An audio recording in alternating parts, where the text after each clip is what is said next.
20 سال پہلے، کوئی کہے گا 30 سال پہلے، کوئی کہے گا 40 سال پہلے، کوئی کہے گا 50 سال پہلے، اس سے پہلے تو کہیں گے سب فاتحہ دلاتے تھے، سب درگاہ پہ جاتے تھے، سب تعزیہ بناتے تھے، محرم میں امام حسین کا نعرہ لگاتے تھے، امام حسین کے نام پر تعزیہ بنایا کرتے تھے، سب کربلا والے تھے، سب حسینی تھے۔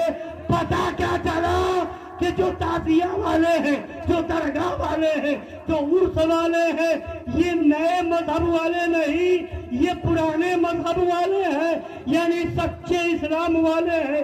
وہابی بعد میں بنے، یہ نیا دین ہے، دیوبندی بعد میں بنے، یہ نیا دین ہے، تبلیغی جماعت بعد میں آئی، یہ نیا دین ہے، جماعت اسلامی بعد میں آئی، یہ نیا دین ہے۔ تو دنیا والوں کو بتاؤ، ہمیں نیا دین نہیں چاہیے، ہمیں تو وہی پرانا دین چاہیے جو اجمیر میں غریب نواز لے کر کے آئے، بغداد میں غوث اعظم لے کر کے آئے، کربلا میں امام حسین لے کر کے آئے، بدر و احد میں صحابہ نے بتایا، اور مکہ میں میرے نبی لے کر کے آئے۔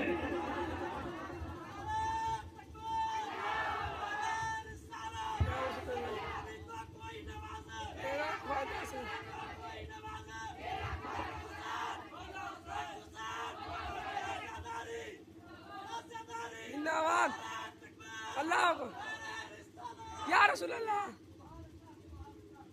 سنیے، یہ جھگڑا کیوں ہوا؟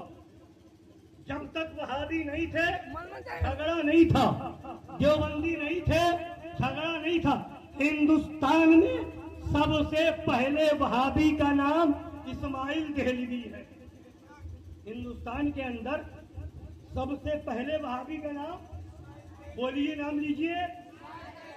یہ کتاب ہے، ہمارے گھر کی نہیں ہے، یہ کتاب چھپی ہے زکریا بک ڈپو دیوبند سہارنپور، لکھنے والے کا نام مولانا اشرف علی تھانوی۔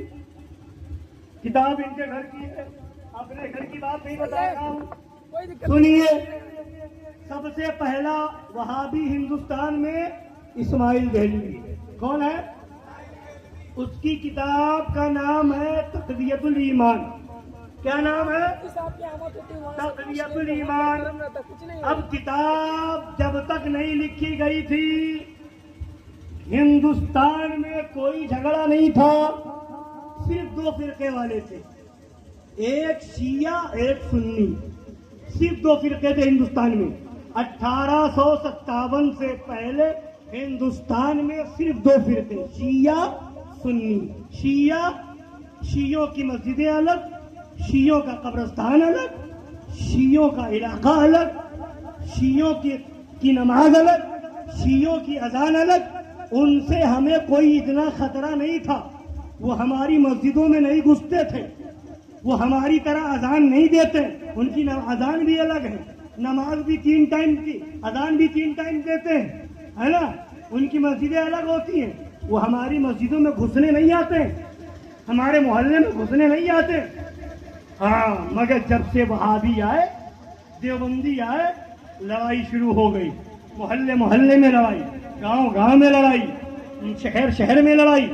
اب سنیے، یہ مہینے کی کتاب سے بتا رہا ہوں، اپنے گھر سے نہیں بتا رہا ہوں، لکھا ہوا ہے کہ جب کتاب لکھی گئی جس کا نام تقویت الایمان ہے، تو مولانا لوگوں کی ایک میٹنگ ہوئی جو انہی کے لوگ تھے، ان کے ہی عقیدے والے، تو اور ان کے سامنے تقویت الایمان پیش کی اور فرمایا، اسماعیل دہلوی نے کہا میں نے یہ کتاب لکھی ہے اور میں جانتا ہوں کہ اس میں بعض جگہ ذرا تیز الفاظ بھی آ گئے ہیں اور بعض جگہ تشدد بھی ہو گیا ہے، مثلا ان امور کو جو شرک خفی تھے شرک جلی لکھ دیا گیا ہے۔ ان وجوہ سے مجھے اندیشہ ہے کہ اس کی اشاعت سے یعنی کتاب چھپنے سے شورش ضرور ہوگی، یعنی ہنگامہ لڑائی جھگڑا ضرور ہوگا۔ اور اس کے بعد اسی کتاب میں آگے لکھا کہ شورش ہوگی مگر توقع ہے، امید ہے کہ لڑ بھڑ کر کے خود ٹھیک ہو جائیں گے۔ کتاب لکھی گئی تقویت الایمان، لکھنے والا مولوی اسماعیل دہلوی لکھ رہا ہے اس کتاب کے چھپنے کے بعد لڑائی ہوگی، جھگڑے ہوں گے، مگر ہاں لوگ لڑ بھڑ کر کے ٹھیک ہو جائیں گے۔ تو اب مجھے بتاؤ، جھگڑا بریلویوں نے پھیلایا ہے یا جھگڑا تقویت الایمان سے پھیلا ہے؟ لکھنے والا خود کہہ رہا ہے کتاب چھپنے سے جھگڑا ہوگا، لڑائی ہوگی، مگر لوگ لڑ بھڑ کر کے ٹھیک ہو جائیں گے۔ مگر مجھے بتاؤ، اس وقت سے لے کر کے آج تک لڑ بھڑ کر کے لوگ ٹھیک ہو گئے؟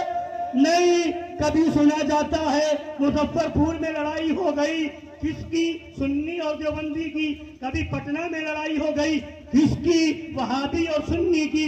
کبھی کہا جاتا ہے کہ یو پی میں لڑائی ہو گئی، لکھنؤ میں ہو گئی، تو کانپور میں ہو گئی، تو یہاں ہو گئی، وہاں، ہر جگہ۔ تو پتہ کیا چلا؟ اور لڑائی کیوں نہیں ہوگی؟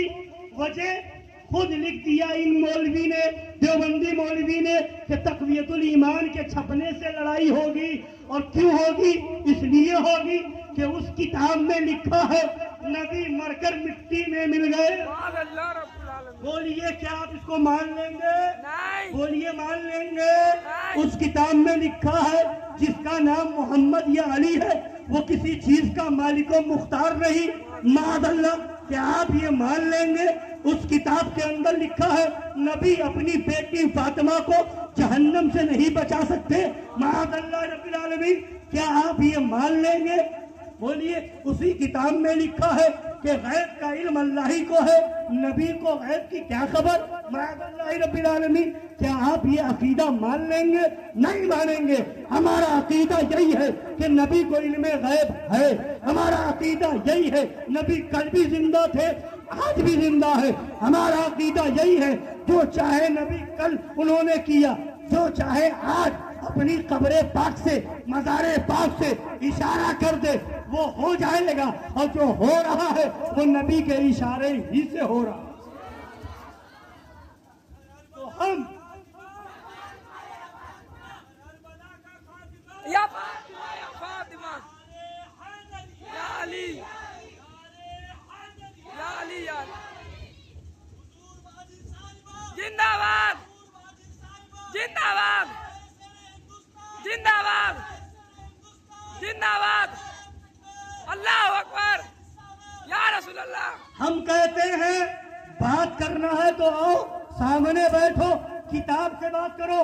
ہم تمہاری کتاب لا کر کے دکھاتے ہیں، تمہاری کتاب میں یہ لکھا ہوا ہے کہ جیسا علم غیب نبی کو ہے ویسا علم غیب تو بچوں، پاگلوں، جانوروں کو بھی ہے، معاذ اللہ۔ کیا ہم یہ مان لیں گے کہ نبی کے جیسا علم غیب بچوں کو بھی ہے، پاگلوں کو بھی ہے، جانوروں کو بھی ہے؟ یہ کبھی نہیں مان سکتے۔ میرے نبی تو وہ ہے کہ نبی کے جیسا، ہمارے نبی کے جیسا کوئی نبی بھی نہیں ہے۔ سارے نبیوں سے اعلیٰ میرا نبی ہے، سارے نبیوں سے افضل میرا نبی ہے، سارے نبیوں سے اونچا میرا نبی ہے، سارے نبیوں کا امام میرا نبی ہے۔ حضرت آدم کی نبوت میرے نبی کا صدقہ، حضرت عیسیٰ کی نبوت میرے نبی کا صدقہ، سارے نبیوں کی نبوت میرے نبی کا صدقہ ہے۔ تو جب سارے نبیوں سے افضل و اعلیٰ ہے تو ہم یہ عقیدہ کیسے مان سکتے ہیں؟ اللہ بتائیے مجھے۔ کوئی آپ کو یہ سمجھانے بیٹھے، کوئی آپ کو یہ بتانے بیٹھے کہ آپ عمل کرتے کرتے، عمل کرتے کرتے، نماز پڑھتے پڑھتے، روزہ رکھتے رکھتے، حج کرتے کرتے آپ نبی کے برابر ہو سکتے ہیں؟ بولیے، یہ مان لیں گے آپ؟ کوئی یہ کہے نبی سے آپ بڑھ سکتے ہیں، آپ یہ مان لیں گے؟ آپ کا یہ عقیدہ، آپ کا دل گوارا کر لے گا؟ بولیے کر لے گا؟ نبی کی طرح کون ہو سکتا ہے؟ کوئی نہیں ہو سکتا۔ میرے نبی کی شان یہ ہے، میرے نبی نے روزہ رکھنا شروع کیا، نہ سحری نہ افطار، نہ سحری نہ افطار، روزے پہ روزہ، روزے پہ روزہ، روزے پہ روزہ۔ ایک دن، 2 دن، 3 دن ہو گئے، صحابہ نے بھی وہی طریقہ اختیار کیا، روزے پہ روزہ۔ اب صحابہ کے اندر کمزوری آ گئی، جب صحابہ لڑکھڑانے لگے، نبی نے پوچھا میرے صحابہ یہ کیا ماجرا، ایسا کیوں ہو رہا ہے؟ صحابہ نے کہا آپ نے جیسے روزہ رکھا ویسے ہی ہم نے رکھنا شروع کیا۔ نبی فرماتے ہیں ایکم مثلی، تم میں کون میری طرح ہے؟ تم میں کوئی میری طرح نہیں ہے، مجھے کھلاتا میرا رب ہے، مجھے پلاتا میرا رب ہے۔ تب صحابہ سے نبی کہہ رہے ہیں تم میں سے کوئی میری طرح نہیں ہو سکتا، تو 1400 سال کے بعد پیدا ہونے والا وہابی نبی کی طرح کیسے ہو سکتا ہے؟ کوئی ہو سکتا ہے؟ نہیں کوئی ہو سکتا ہے؟ تو کوئی یہ کہے کہ ہم امتی نبی کے برابر ہو سکتے ہیں، نبی سے عمل میں پڑھ سکتے ہیں، تو کیا آپ مان لیں گے اور ایسا کہنے والے کو چھوڑ دیں گے کہ صحیح کہہ رہا ہے؟ نہیں، یہی لکھا ان وہابیوں نے اپنی کتاب میں۔ یہ کتاب تحذیر الناس ہے، اس کے اندر یہی لکھا ہے کہ انبیاء کرام اپنی امت سے ممتاز ہوتے ہیں تو صرف علم میں ممتاز ہوتے ہیں، باقی رہا عمل، اس میں بسا اوقات بظاہر امتی مساوی ہو جاتے ہیں بلکہ بڑھ جاتے ہیں۔ یہ کتاب ہے، تو میں بات حوالے کے ساتھ کر رہا ہوں، کتاب کے ساتھ کر رہا ہوں، میری بات غلط ہو تو آپ مجھے جو سزا چاہے دے سکتے ہیں، اور اگر میری بات صحیح ہے تو آپ پر بھی لازم ہے، اپنے نبی کے وفادار امتی ہو، کلمہ پڑھنے والے ہو تو دنیا والوں کو بتاؤ ہمارا باپ بعد میں ہے، ماں بعد میں ہے، خاندان بعد میں ہے، رشتہ دار بعد میں ہے، محلہ بعد میں ہے، ہمارے نبی سب سے پہلے ہے۔ باپ کو چھوڑ سکتے ہیں، ماں کو چھوڑ سکتے ہیں، خاندان کو چھوڑ سکتے ہیں، نبی کا دامن نہ چھوڑا تھا اور نہ کبھی چھوڑ سکتے ہیں۔ قبر میں نہ باپ آئے گا، نہ ماں آئے گی، نہ خاندان آئے گا، قبر میں بچانے والے احمد مختار آئیں گے۔ میدان محشر میں بچانے کے لیے نہ باپ آئے گا، نہ ماں آئے گی، نہ خاندان آئے گا، نہ مسجد کا امام آئے گا، نہ محلے کا چودھری آئے گا۔ میدان محشر میں بھی بخشوانے کے لیے آمنہ کا لالا ہے۔ اللہ اکبر، یا رسول اللہ، یا رسول اللہ، یا فاطمہ، یا فاطمہ، یا علی، یا علی۔ بتانے کا مقصد صرف یہ ہے کہ سنی مسلمانوں، نماز کے نام پر دھوکہ نہ کھاؤ، روزے کے نام پر دھوکہ نہ کھاؤ، تم تسبیح دیکھ کر کے دھوکہ نہ کھاؤ، جماعت دیکھ کر کے دھوکہ نہ کھاؤ۔ آؤ پہلے عقیدہ دیکھو۔ کوئی وہابی کہے کہ سنی نماز نہیں پڑھتے، روزہ نہیں رکھتے، حج نہیں کرتے، تو جواب دے دو ہم سنی کرتے تو ہیں مگر غلطی ہو جائے، اگر نماز چھوٹ جائے، روزہ چھوٹ جائے، زکات دینا ادا نہ ہو پائے تو سن لو بخشوانے کے لیے نبی ہے، اور اگر عقیدہ خراب ہو گیا تو نبی بھی بخشوائیں گے نہیں، خدا بھی معاف کرے گا نہیں، سیدھے جہنم میں جھونک دیا جائے گا۔ تو عمل میں اگر کمی ہو گئی، نماز چھوٹ گئی، روزہ چھوٹ گیا، حج چھوٹ گیا، زکات چھوٹ گئی، داڑھی نہیں رکھ پائے، تو سن لو یہ ایسی کمی ہے کہ اس کمی کی بخشش ہے، اللہ تعالیٰ معاف فرما دے، اللہ ہر سنی کو نمازی بنا دے، اللہ ہر سنی کو روزے دار بنا دے، اللہ ہر سنی کو زکات دینے والا بنا دے، اللہ ہر سنی کو داڑھی رکھنے کی توفیق عطا فرما دے، اللہ ہر سنی کو شریعت کا پابند بنا دے، مگر سن لو اس کام سے کوئی جہنمی نہیں ہو جائے گا، یعنی ہمیشہ کے لیے جہنم میں نہیں جائے گا۔ بخشوانے کے لیے میدان محشر میں نبی ہیں، بخشش کرنے کے لیے خدا ہے، مگر عقیدہ خراب ہو گیا تو کوئی نہیں بچائے گا، صرف جہنم میں جائے گا۔ اس لیے اپنا عقیدہ بچائیے، اپنا ایمان بچائیے۔ دنیا کے ہر معاملے میں ہم سمجھوتا کرنے کو تیار ہیں، مگر کوئی یہ کہے کہ حسینی اور یزیدی ایک ہو جائے تو یہ نہیں ہو سکتا۔ کربلا کے میدان میں یزیدی 22,000 تھے اور حسینی صرف 72 تھے۔ بولو امام حسین نے سمجھوتا کیا تھا؟ بولیے کیا تھا؟ اس کے پیچھے نماز پڑھنے گئے تھے، بھوک اور پیاس میں رکھا گیا، مگر امام حسین نے یزید کے ہاتھ میں ہاتھ دیا۔ بولیے دیا؟ نہیں دیا نا؟ تو ہم بھی حسینی ہیں۔ اے امام حسین آپ نے وہاں تکلیف برداشت کی تھی مگر ہاتھ میں ہاتھ نہیں دیا. ہم بھی یہاں تکلیف برداشت کر لیں گے. لوگ چھوڑ دیں لوگ نہ ملے لوگ ہمارے گھر نہ آئے لوگوں کے وہاں نہ جائے مگر اے امام حسین آپ کا دامن تھامے رہیں گے, آپ کا دامن نہیں چھوڑیں گے. اس لیے کہ کسی نے کہا تھا عمل میرا کچھ بھی ہو میرا عقیدہ ہے یہی, بخشوائے گی مجھے تیری محبت اے حسین. سبحان اللہ سبحان اللہ سبحان اللہ. یا رسول اللہ مولا حسین مولا حسین مولا حسین. زندہ باد زندہ باد زندہ باد زندہ باد زندہ باد زندہ باد زندہ باد. اللہ اکبر. یا رسول اللہ. سنیے سب حسینی ہیں؟ جی سبحان اللہ جتنے حسینی ہاتھ اٹھا کے بتائیں. سبحان اللہ الحمدللہ. سبحان اللہ. اگلا مہینہ محرم کا آ رہا ہے. کون سا مہینہ ہے؟ امام حسین کا مہینہ آ رہا ہے. بولیے سبیل لگائیں گے امام حسین کے نام پر, بے شک فردیاں دلائیں گے, بے شک شربت بنائیں گے, بے شک. اور ہو سکے تو امام حسین کے روضے کی طرح تعزیہ بھی بنا کر کے رکھیں گے سبحان اللہ. بے ادب شک کے ساتھ, جی بے شک ہے نا. جی جیسا روضہ امام حسین کا ویسے ہی بنا کر کے روضہ تعزیہ رکھیں گے انشاءاللہ, اور اس کا ادب کریں گے, بے ادبی نہیں کریں گے, ہے نا.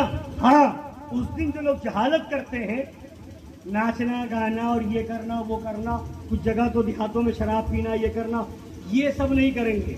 امام حسین کے نام کا نعرہ تو لگائیں گے, یا حسین تو کریں گے, اس لیے کہ یا حسین کرنے سے ہمارے اندر طاقت بھی آئے گی, ہمت بھی آئے گی, اور انشاءاللہ اس نعرے کے صدقے میں ہمارا بیڑا بھی پار ہو جائے. پار ہوگا, ہے نا.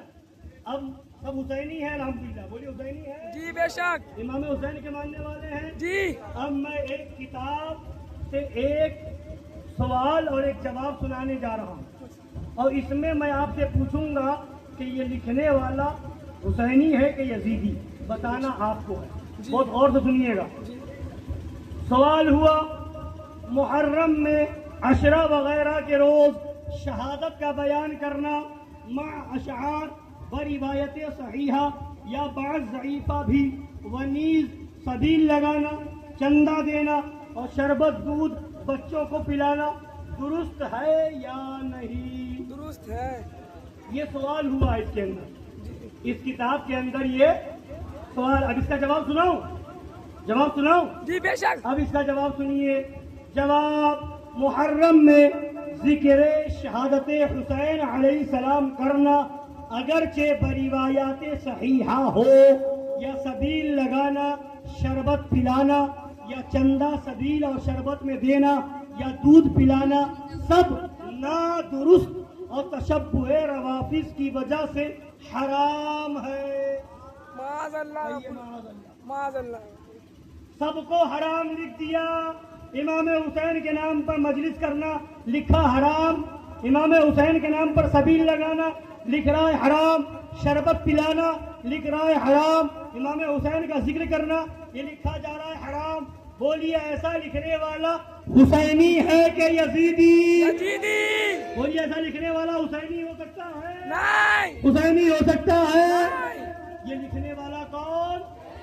یزیدی ہے نا. اور ہم کون؟ حسینیوں کا یزیدیوں سے کوئی سمجھوتا ہوگا؟ نہیں. بولیے ہوگا؟ نہیں ہوگا نا. تو یہ لکھنے والا دیوبندیوں کا مولوی رشید احمد گنگوہی ہے. سالہ سور حرام کھول. اور کتاب چھپی زکریا بک ڈپو دیوبند سہارنپور سے ہے. یہ ہمارے گھر کی چھپی ہوئی نہیں. اگر آپ کو غلط لگے تو اس پتے پر آپ فون کیجئے, یا اور یہاں سے کتاب منگوائیے. دلی میں آپ چلے جائیے, مٹیا محل میں کتاب بک رہی ہے, وہاں سے کتاب خرید کر لائیے, میں کھول کے دکھاؤں گا. یہ نہیں کہ ہم نے چھپوا لیا ہے اور رکھ لیا ہے لوگوں کو دھوکہ دینے. کتاب آپ لائیے, نکال کے میں دکھاؤں گا. بے شک. تو یہ ایسا لکھا ہوا ہے, ایسے لوگوں سے بچنا, ایسوں سے دور رہنا. بولیے ہماری ذمہ داری ہے کہ نہیں؟ ایمان بچانا ہمارا کام ہے کہ نہیں؟ کل قیامت کے دن یہ کہنے سے کام نہیں چلے گا کہ ہم نہیں جانتے تھے, مدرسے میں پڑھنے نہیں گئے تھے, ہم عالم نہیں تھے, ہم مفتی نہیں تھے. اللہ اکبر, اللہ نے عقل دی ہے, عقل دی ہے. دنیا کے معاملے میں تم سبزی خریدنے جاتے ہو, دنیا میں جا کر کے آپ جو ٹماٹر خریدتے ہیں, 10 روپے کا ٹماٹر لیتے ہیں, خوب دیکھتے ہیں, اٹھا کر کے دبا ہوا تو نہیں ہے, پلا تو نہیں ہے, ٹائٹ ہے کہ نہیں ہے. ٹائٹ ٹماٹر ہوتا ہے تو لیتے ہیں, پلا ہوتا ہے تو دبا ہوا ہوتا ہے تو لوگ کہتے ہیں, کہیں بات آتی ہے, کہتے ہیں ایک پورے نکاح میں, پوری محفل میں, ارے مائک صحیح چل رہا تھا,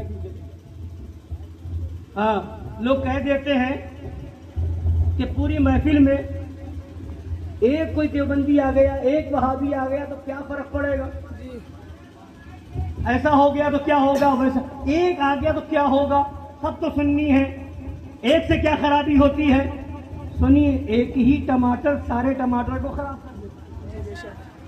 آپ 1 کلو ٹماٹر خریدیے, 10 ٹماٹر بالکل ٹائٹ ہو اور 1 ٹماٹر بالکل سڑا ہوا ہو, اور اس کو لا کر کے گھر میں رکھ دیجئے حفاظت سے. بیچ میں سڑا ہوا ٹماٹر ہو اور چاروں طرف ٹائٹ اور خوب اچھے ٹماٹر ہو.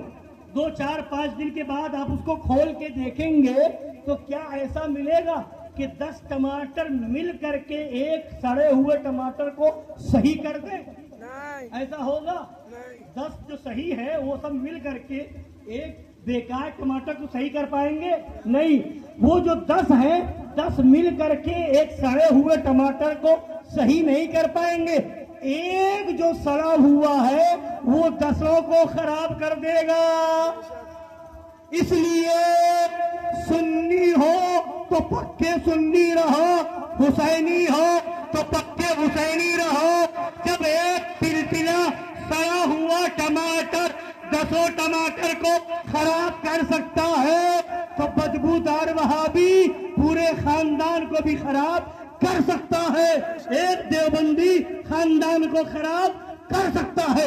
اگر چاہتے ہو 10 ٹماٹر تمہارے صحیح بچ جائیں تو سڑے ہوئے ٹماٹر کو نکالو, کوڑے کے اندر اور کچرے کے اندر ڈال دو, نالے میں ڈال دو, 10 ٹماٹر بچ جائیں گے.